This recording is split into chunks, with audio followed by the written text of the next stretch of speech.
Programming কি মোবাইলেও করা যায় নাকি কম্পিউটার লাগবে? প্রোগ্রামিং শেখা শুরু করার জন্য মোবাইল হলে যথেষ্ট। প্রোগ্রামিং শিখতে শিখতে যখন বড় প্রোগ্রামার হয়ে যাবে তখন কম্পিউটার প্রয়োজন হবে। আর শুরু থেকেই কম্পিউটার থাকলে তো আলহামদুলিল্লাহ খুবই ভালো। যারা নতুন প্রোগ্রামিং শুরু করতে চায় আমি তাদেরকে কম্পিউটার না থাকলেও শুরু করতে বলি। আমি নিজেও প্রোগ্রামিংয়ের অনেকটাই শিখেছি মোবাইলে। তখন সি প্রোগ্রামিং করতাম CXX ড্রয়েডে। এটা একটা মোবাইল অ্যাপ আর কি।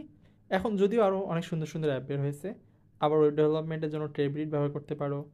একইভাবে প্রায় সব ল্যাঙ্গুয়েজের জন্যই কোনো না কোনো অ্যাপ তুমি পেয়েই যাবে। তুমি একবার শুরু করো, ভালো লাগলে কন্টিনিউ করো।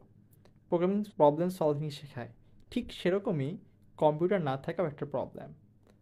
তোমার ভবিষ্যৎ প্রোগ্রামার হয়ে ওঠা নির্ভর করবে এই প্রবলেমটা তুমি কিভাবে সলভ করছো তার উপর।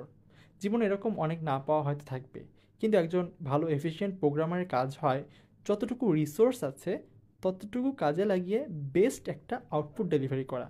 কি পারবে তো? ইনশাল্লাহ তুমি অবশ্যই পারবে। আমরা তোমার পাশে থাকার সর্বোচ্চ চেষ্টা করব। Neural jam, coding for kids, teens and youths, connecting the neurons.